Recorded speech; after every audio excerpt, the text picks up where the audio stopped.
A pedido dos amigos do Neuropost, eu trago alguns pontos de discussão do impacto da pandemia do Covid-19 no cuidado dos pacientes com doenças desmielinizantes. A neuroimunologia concentra indivíduos em uso de medicações imunomoduladoras e imunossupressoras. A preocupação é se nossos pacientes com esclerose múltipla e neuromielite óptica, em uso dessas medicações que alteram a resposta imune, estão mais suscetíveis a infecções graves relacionadas ao coronavírus. É importante ressaltar que estamos vivendo um problema de saúde pública global associado à doença por um vírus, cuja infecção e comportamento tem muitos pontos ainda não esclarecidos e ainda não há evidências científicas de alto nível para respaldar nossa conduta frente aos pacientes em uso de terapias imunológicas. As condutas elas estão sendo orientadas por recomendações por consenso de especialistas.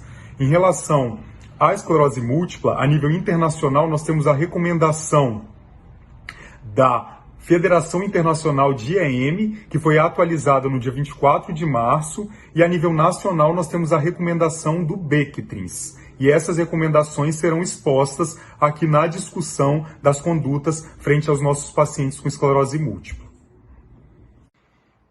As recomendações orientam que para os pacientes assintomáticos em uso de terapia modificadora para a esclerose múltipla, o tratamento deve ser mantido. É importante lembrar que a interrupção do tratamento pode deixar o paciente sob risco de novos surtos da doença, levando à necessidade de hospitalização, de corticoterapia endovenosa, o que pode aumentar o risco de exposição à infecção pelo coronavírus. Cabe lembrar também que medicações consideradas de barreira, como natalizumab ou fingolimod, quando suspensas abruptamente, podem levar ao risco do desenvolvimento de uma síndrome de rebote da atividade inflamatória associada à esclerose múltipla. Em relação à associação de cada terapia modificadora de doença com risco de infecção, as recomendações dividem os medicamentos em 3 grupos. O primeiro grupo inclui aquelas medicações que são imunomoduladoras sem ter um efeito imunossupressor.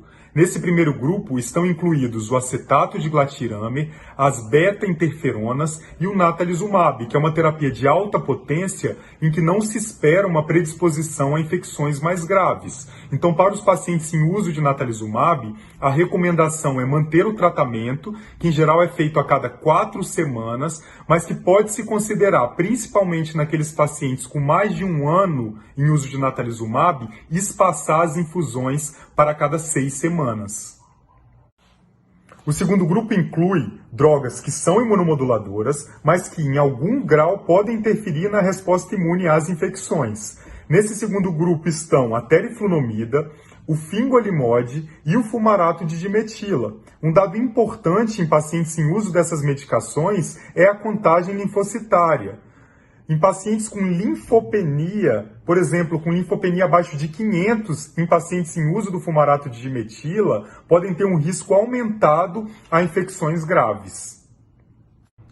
No terceiro grupo estão medicações que atuam depletando subtipos celulares específicos da imunidade. Nesse terceiro grupo estão o ocrelizumab, o rituximab, a cladribina e o alentuzumab. Em relação ao alentuzumab e a cladribina, que são medicações que atuam imunodepletando linfócitos T e B, as recomendações orientam considerar o adiamento dessa terapia nesse momento mais grave da pandemia do coronavírus.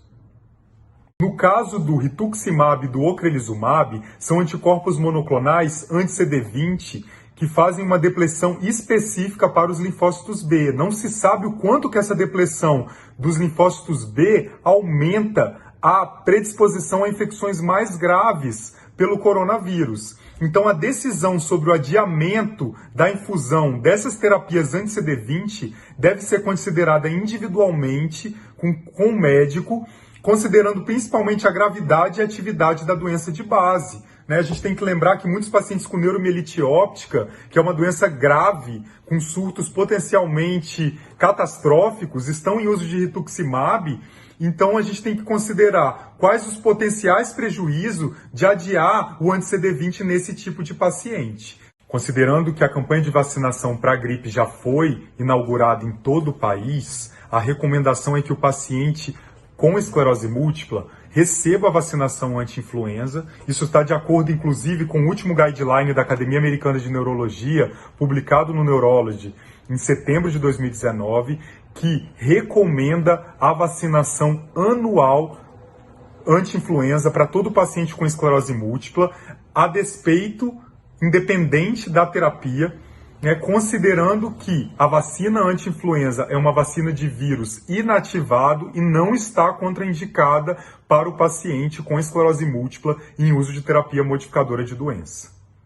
Em relação às atividades assistenciais dos pacientes com esclerose múltipla, as principais entidades médicas têm recomendado a suspensão das consultas eletivas, mantendo, obviamente, o atendimento de urgência, principalmente aí na suspeita de surto. As instituições têm mantido equipes para garantir a prescrição médica e a disponibilização de receitas aos pacientes. Em relação aos surtos, é importante considerar a gravidade.